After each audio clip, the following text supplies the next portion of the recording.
The spotlight illuminated Professor Martinez's confident smile as she gestured toward the runway, where models showcased my asymmetrical draping techniques and innovative fabric manipulation methods.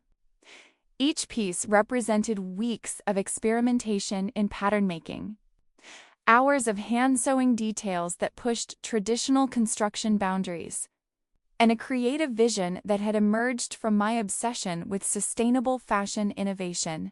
My name is Zara, I'm 24, and I just learned that some teachers view student work as their personal inventory. This is the story of how I discovered that fashion industry connections matter more than academic authority when protecting creative intellectual property.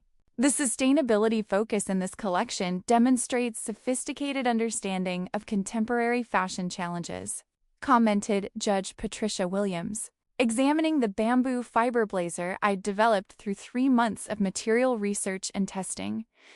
The construction techniques show mastery of both traditional tailoring and innovative approaches to zero-waste design. Judge Williams was evaluating craftsmanship I'd perfected in my apartment studio, using techniques I'd learned not from Professor Martinez's classes, but from online tutorials and independent research into sustainable fashion methodology. The same techniques Professor Martinez had dismissed as impractical when I'd presented them in class 6 months ago. This designer shows exceptional promise for emerging talent, added Judge Robert Chun, holding up the cocktail dress that incorporated my signature pleating system. The integration of eco-friendly materials with haute couture construction suggests a bright future in sustainable luxury fashion.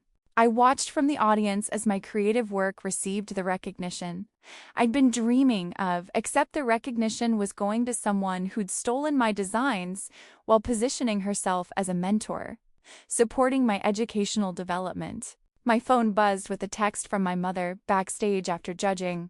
"We need to discuss this collection in detail." "Mom," Judge Elena Rodriguez, creative director at Meridian Fashion House and one of the most respected voices in sustainable luxury fashion.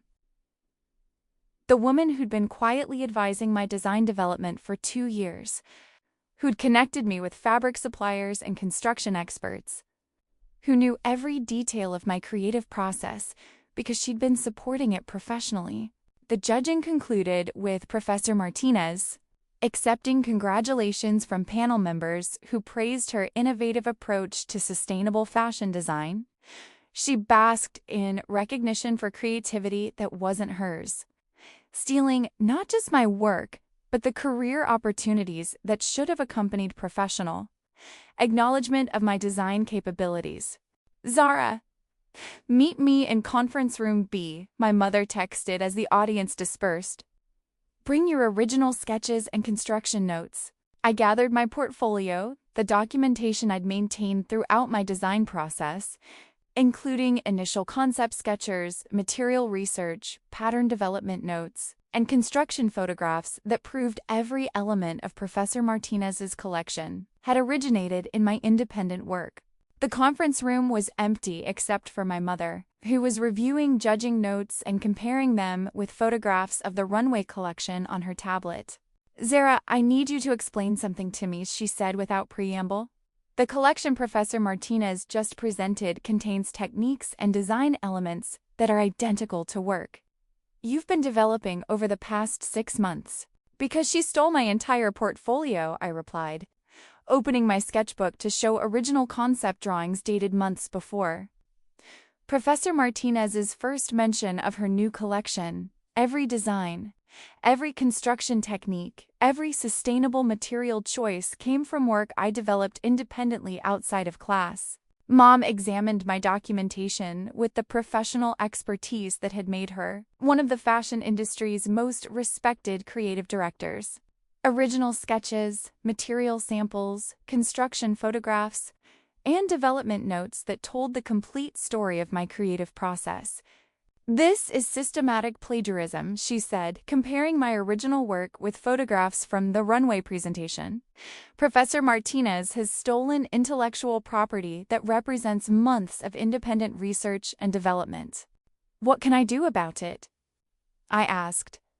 though I suspected my mother's position on the judging panel might provide more leverage than typical student complaints about academic theft. "We can start by informing the other judges that they've been evaluating stolen work," she replied, opening her phone to call her fellow panel members. Professional fashion competitions have strict standards about original design and proper attribution. Over the next hour, the judging panel reconvened to review evidence of Professor Martinez's plagiarism. My original sketches, dated construction photographs, and material research documentation painted a clear picture of systematic theft that violated both academic ethics and professional intellectual property standards. "This is one of the most egregious cases of design theft I've encountered in 20 years of fashion industry judging," said Patricia Williams after reviewing my portfolio. "Professor Martinez has stolen an entire collection's worth of original student work and presented it as her own professional achievement. What are the consequences for this kind of violation?" asked Judge Chun. "Immediate disqualification from the competition, referral to the academic institution for disciplinary action, and potential legal proceedings for intellectual property theft," my mother replied, consulting the competition guidelines. Fashion industry plagiarism is taken very seriously because creative originality is the foundation of professional success. The panel's decision was unanimous. Professor Martinez would be disqualified. Her academic institution would be notified of the plagiarism, and I would be invited to present my collection under my own name at next month's Emerging Designers Showcase. "Zara, your original work demonstrates exactly the kind of innovative thinking our industry needs," said Judge Williams. "The sustainable construction techniques and zero-waste design philosophies show sophisticated understanding of contemporary fashion challenges." The recognition felt surreal after months of watching Professor Martinez dismiss my innovations as impractical student experiments while secretly planning to appropriate them for her own professional advancement. 2 hours later, Professor Martinez received notification of her disqualification and the plagiarism charges that would be filed with the university. Her confident demeanor from the runway presentation was replaced by panic as she realized the scope of professional and academic consequences she was facing. "Zara, I think there's been a misunderstanding," she said when she called me that evening. "The collection development was a collaborative process between mentor and student. I was helping you refine your ideas into professional quality work." "Professor Martinez, I have documentation proving that every element of your runway collection was stolen from my independent work," I replied. "You dismissed these same designs as impractical when I presented them in class, then appropriated them without permission or attribution. But I provided guidance and feedback that helped improve your concepts.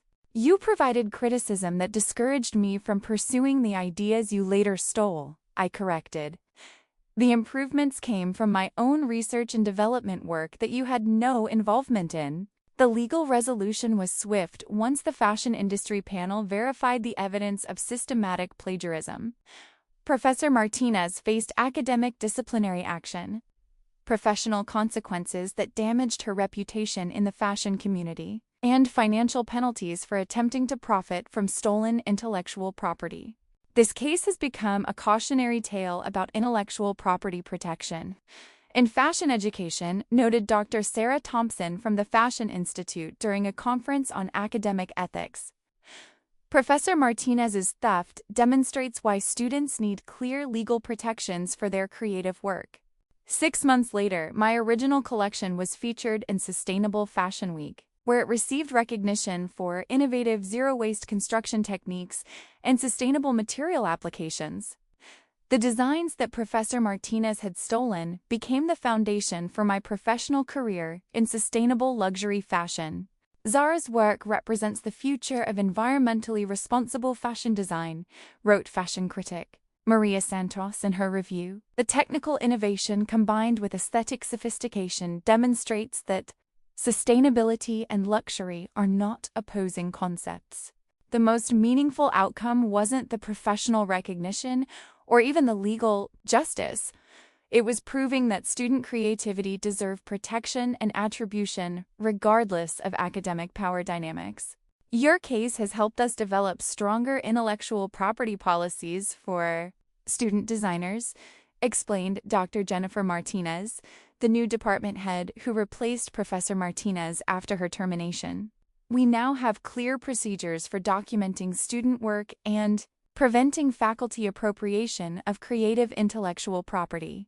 The policy changes included mandatory documentation of student design development, clear attribution requirements for any faculty use of student concepts, and legal protections that prevented academic authority from being used to justify intellectual property theft. Sometimes the best response to plagiarism isn't just recovering your stolen work, but ensuring that the theft creates systemic changes protecting other creative students from similar exploitation. Professor Martinez had stolen my designs because she believed academic authority gave her the right to appropriate student creativity. But her theft had led to stronger protections for emerging designers throughout the fashion education system. The young woman whose creativity had been stolen became an advocate for student intellectual property rights, while the professor who'd built her career on appropriated work learned that fashion industry connections and professional standards matter more than academic position when protecting creative originality. The impact of the case extended beyond fashion education into broader discussions about intellectual property protection in creative industries, where emerging artists often lack the resources and knowledge to protect themselves from exploitation by established professionals. Zara's case has become a landmark example of how family connections and proper documentation can protect student designers from faculty exploitation, said fashion law attorney David Chun during a conference on creative intellectual property. Her mother's position in the industry provided the professional credibility needed to challenge academic authority effectively. The educational reforms that followed included mandatory courses on intellectual property law for fashion students, clear documentation requirements for all design development work, and independent review processes that prevented faculty from appropriating student creativity without consequences. We've seen a significant decrease in reported cases of design theft since implementing the new policies, noted Dr. Patricia Williams, now serving as Dean of Fashion Education Standards. Students understand their rights better, and faculty understand the professional consequences of violating those rights. The most significant development was the establishment of a student design registry that provided legal documentation of creative work and timestamps that could prove originality in cases of disputed ownership. The registry has processed over 3,000 student design submissions in its first year, explained Program Coordinator Maria Santos. Students can now prove the development timeline of their creative work, making it much harder for faculty or industry professionals to steal their concepts. 2 years after the plagiarism incident, I received an invitation to serve on the advisory board for fashion education reform, helping develop policies that protected student intellectual property while maintaining the mentorship relationships essential for creative development. Your experience with Professor Martinez taught us that academic authority doesn't justify intellectual property theft, said board chair Dr. Jennifer Walsh. The policies we've developed ensure that mentorship enhances rather than exploits student creativity. The most unexpected development was a letter from Professor Martinez herself, written from her new position at a community college where she was teaching basic sewing skills after her termination from the prestigious Fashion Institute. Zara, I wanted to write and acknowledge that stealing your designs was the worst decision of my career, her letter began.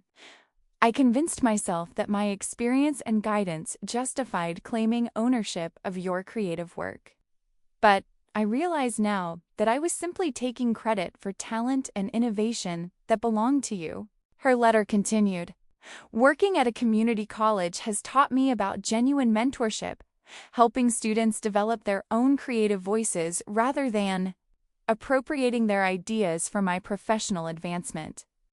I should have been celebrating and promoting your innovations, rather than stealing them. The personal accountability was more genuine than I'd expected, from someone whose theft had been so systematic and deliberate. What would you tell other faculty members who might be tempted to appropriate student work? I wrote back, that student creativity belongs to students, and our role as educators is to help them protect and develop their intellectual property, not exploit it, she replied. The short-term professional gain from theft isn't worth the long-term damage to your reputation and career. And more importantly, it violates the fundamental trust that education requires. 3 years later, my sustainable fashion line had become internationally recognized for innovative construction techniques and environmental responsibility. The designs that Professor Martinez had tried to steal became the foundation for a business that employed other emerging designers and promoted ethical fashion industry practices. Zara's success story demonstrates that protecting intellectual property creates opportunities for authentic innovation rather than limiting creative development. Noted fashion industry analyst Robert Kim, her work has influenced sustainable fashion practices across multiple brands and shown that environmental responsibility and commercial success are compatible goals.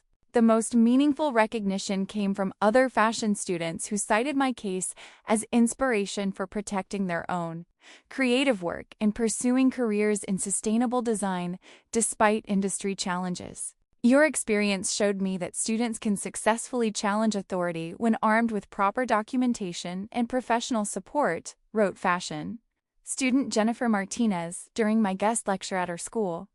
I've been documenting my design development process ever since learning about your case. The educational impact extended beyond individual protection into broader changes in how fashion schools approached intellectual property, mentorship relationships, and the development of student creativity within academic settings. The Martinez plagiarism case transformed fashion education by establishing clear standards for faculty conduct and student intellectual property rights, said Dr. Alina Rodriguez during the 5-year review of education policy changes. Zara's documentation and legal response created protections that benefit thousands of emerging designers. The case had also influenced fashion industry practices, with major brands implementing clearer policies about crediting emerging designers and ensuring that internship and mentorship programs didn't exploit student creativity. We now require explicit contracts for any collaboration with student designers, explained Fashion House creative director Michael Chun. The industry learned from cases like Zara's that young talent deserves proper attribution and compensation, not exploitation disguised as educational opportunity. Sometimes, the best response to intellectual property theft isn't just individual justice, but systematic change that prevents other creative people from experiencing similar exploitation.